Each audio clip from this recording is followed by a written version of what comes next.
Hello and welcome back to the man from Hildebrand with the James Bond sound off results. So this is going to be part two, and I'm going to go from number 18 through to number 11. Um, so quick rundown: Never Say Never Again came last with number 26 and number 26. Spectre GoldenEye both joined at number 25, Doctor No at 24, No Time to Die at 23, Quantum of Solace at 22, From Russia with Love at 21, The Spy Who Loved Me in 20, The Man with the Golden Gun at number 19. Number 18 is You Only Live Twice. And this has gone down about 8 numbers because this came at number 10 last year. So again, I don't know if it's down to people's opinions or what. But yeah, again, it's John Barry. It's not bad. It's, the thing with that is, I think that's kind of a fine example of Barry taking you to where the film takes you. Obviously, You Only Live Twice. You've got all that Oriental Asian backdrop. His music does that. You've obviously got the main title, and then you've got Capsule in Space, which is a really cool, iconic theme in itself. So that's come at number 18. Number 17 is David Arnold's first Bond score, which is Tomorrow Never Dies. Now again, this was at number 14 last year, so that's kind of gone down a bit. I'm kind of surprised really that that's not in the top 10, because I actually think that's a real good piece, and yeah, it probably is David Arnold's best score. That and Casino Royale I think was Arnold's best efforts. Yeah, Tomorrow Never Dies. It's just, Arnold said that, I mean, he's been a Bond fan. If he goes to see a Bond film, he just basically doing it what a Bond fan wants to hear, and he's done it. He's gave us everything that we would expect from a Bond score. I mean, Tomorrow Never Dies was the first Bond film I saw at the cinema. I was 11. It was the first action film I'd ever seen, and that opening sequence just fucking blew my socks off. It was absolutely amazing, and you just had people, Bond machine gun and everything, kicking the shit out of everything, explosions going off left, right, and centre, fighter jets fucking firing torpedoes, and shit fucking happening, accompanied by high brass, the wow, wow, wow, wow, wow, wow, wow, getting higher and higher, and I was, fucking. I mean, I still fucking buzz to this day about it, because all his music just totally added to that scene, and Surrender itself is a fantastic song. So yeah, Tomorrow Never Dies. I think one day it'll get into the top 10. Hopefully, I mean this year it's kind of gone down a couple of places, but no, Tomorrow Never Dies. It's absolutely solid. Number 16 is Casino Royale, 1967. Now again, I haven't got this on soundtrack, but that is soon to change thanks to a lot of people on Hildebrand who shared a lot of love for that soundtrack. I'm only really familiar with The Look of Love, which itself is a lovely song. Now, I know I mentioned this in an earlier episode that Quartet Records are releasing a double vinyl on this at the end of this month, probably next week. I will be getting it because I think solid, why not? And it's got the original Robin McGuinness artwork and everything. So yeah, there's been a lot of love for Casino Royale 67. It's the impression I'm getting. It's kind of more sort of typical 60s lounge music. I'm not saying it's, I don't know, could it be Spy Jazz? I don't know. I mean, obviously John Barry didn't do it. It was Burt Bacharach, who I think was the main person behind it. But yeah, no, Casino Royale 67. I've only seen it a handful of times. It's if you want a good laugh, yeah, watch it. Is it weird? Yes, it's weird. Is it random? Yes, very random. Is it what you would expect from a normal Bond film? No, because then again, it's not a normal Bond film, and that's why I think, as a Bond fan, it needs to be watched. Just like Never Say Never Again, because at the end of the day, it is part of that world, you know, and the history to how that happened just only adds to the well, just adds to the history of the legacy. So yeah, Casino Royale came at number 67. Number 15 was Live and Let Die, and this is the La La Land expanded soundtrack. Even though I think compare this to the Lucas Kendall 2003 soundtrack, I think there's only like 4 additional tracks on there. Yeah, Living now. Live and Let Die was number 5 last year, so even this is dropped by 10 places, which is surprised me because I actually really like Live and Let Die, and I think there is a lot of love out there for it. It's just a really, you know, a lot of people say it's their, you know, George Martin was their favourite non-Barry Bond composer. So yeah, Live and Let Die, number 15. Number 14 is Die Another Day. Again, this is the La La Land expanded. Now this is gone higher by 2 places. Last year it was number 17, but it's now gone up. That I mean, I like all of David Arnold's music, but that is definitely different because it's a lot more techno based. You know, it's a lot more synthesizers. It's very heavy on that compared to his other ones, really.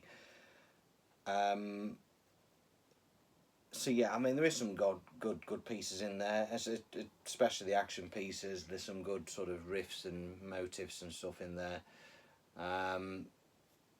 But yeah, I think it's probably just went a bit crazy on the sort of drum and bass kind of section.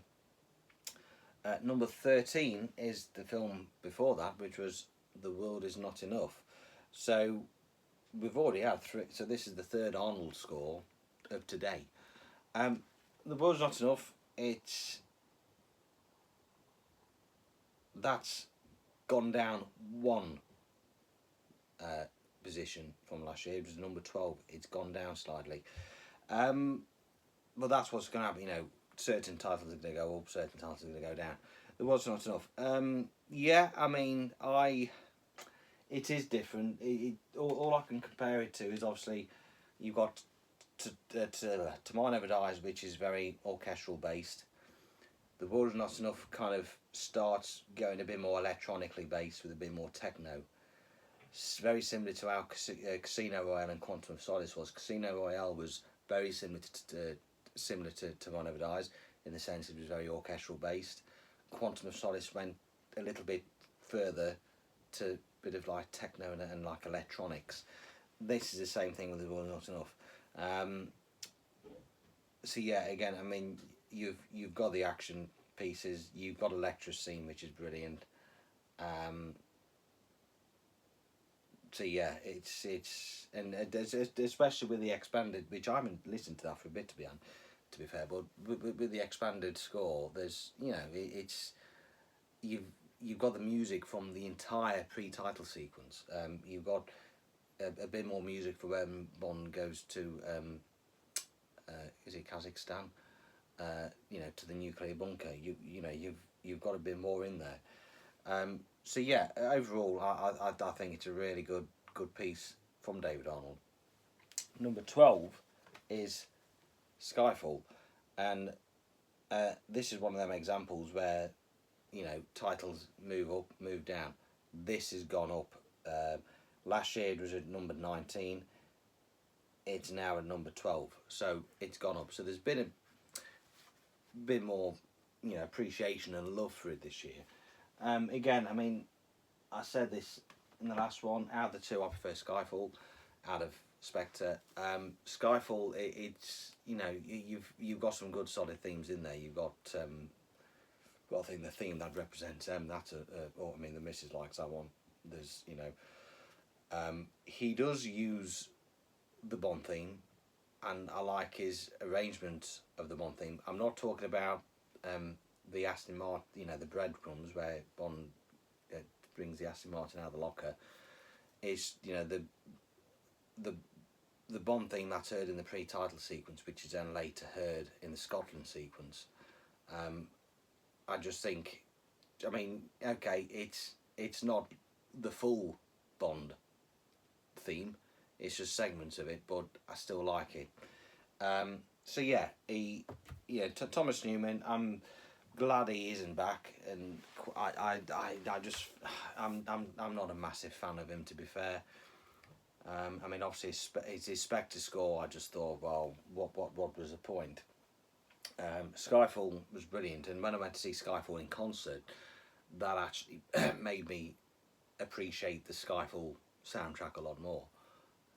It's really good. So, at number 11, which is the last one for today, is A View to a Kill. So yeah, A View to a Kill. This was actually number 7. So this was in the top 10 last year. It's now dropped to number 11. A View to a Kill. I mean, I have a massive soft spot for this soundtrack. I've hopefully, come Black Friday, La La Land may release it, an expanded edition alongside with GoldenEye. We can only hope. But I feel that the thing with I've said this for a long time, that A View to a Kill, it seems to be John Barry doing his best bit of Bond. You've got a bit of Her Majesty's vibe in there. You've got a bit of Thunderball vibe in there. And the film itself, there is actually a lot of dark, sinister moments in the film, and Barry's music emphasises that. And the score and the soundtrack. If you watch the film, obviously you're gonna get music which isn't on that, and that's the beauty of the expanded scores, is because we can hear it full without any sound, without any interference, and we can just appreciate it a lot more. So fingers crossed to an expanded edition of A View to a Kill, because I kind of always said that would really make it. But no, A View to a Kill. I've always loved it, and I think there is quite a bit of love out there for the film, probably for the film and the soundtrack. I mean, I know our very own Mr. James Scott absolutely loves that film, and it was his love for that film which became extremely infectious, and I kind of saw it with a different light. When I was younger, I was never really keen on it. I just thought, you know what, Roger Moore's way too old. But I now look past that. So yeah, A View to a Kill, you've got the soundtrack, and that's obviously played throughout, and you've got, hints of Her Majesty's in there, and hints of Thunderball in there, and you've got, a little bit of brass, which Barry didn't really do much for the Roger Moore era. 70s and 80s he didn't really go down to the brass, but with A View to a Kill, there is a little bit of brass stabs, only very minimal, but just enough just to say, yeah, he's going back to the 60s vibe. And to be fair, those brass stabs, that's something I miss. I mean, I don't know if it's something that's just seemed to be dated, but that to me is part of spy jazz, and that is something that I don't feel like we get enough of in today's Bond films, especially when it comes to music. I just want those brass stabs, because they just really kind of give me skin orgasms. I just absolutely love it. So anyway, that's it for today. So I will be back later on. So I've got Never Say Never Again at 26, Spectre and GoldenEye at 25, Doctor No at 24, No Time to Die at 23, Quantum of Solace at 22, From Russia with Love at 21, The Spy Who Loved Me at 20, The Man with the Golden Gun at 19, You Only Live Twice at 18, Tomorrow Never Dies at 17, Casino Royale 67 at 16. Don't forget to order your double vinyl records from Quartet, which I believe will be coming out later this week. But make sure you leave a spare one for me. Live and Let Die at number 15.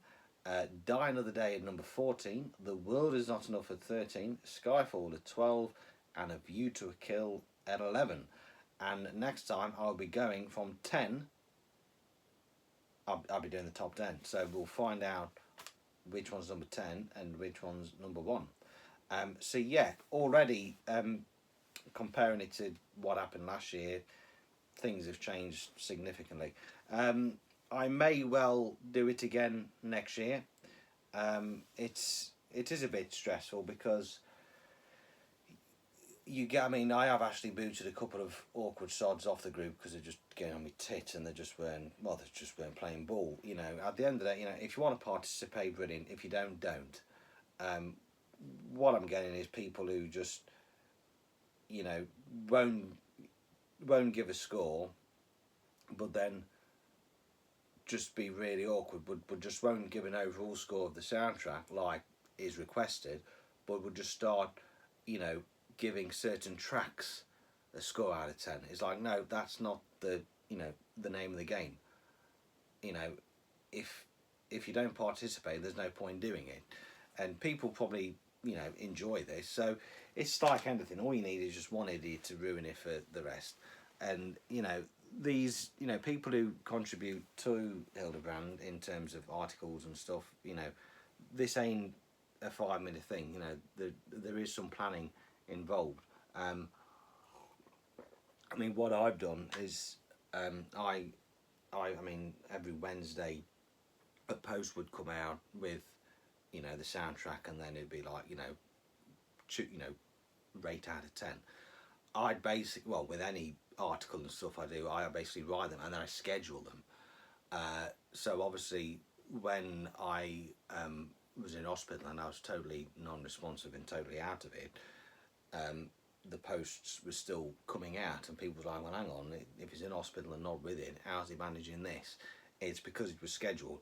So there's a lot of forward thinking. Obviously, as soon as I get the results in, I've then got to add them all up and mark them, and then just do these videos as well. So yeah, there is a lot of work, and so just bear in mind when admins and other members do polls and stuff, don't piss about. It's either, you know, you want to be part of it or you don't, because, you know, there's a lot of work that goes in it. So anyway, that's it for today. Thank you for those who've participated, and yes, I'm looking forward to reading out the top 10 just to see where we are. So anyway, that's it for now, and I'll see you next time. Cheerio.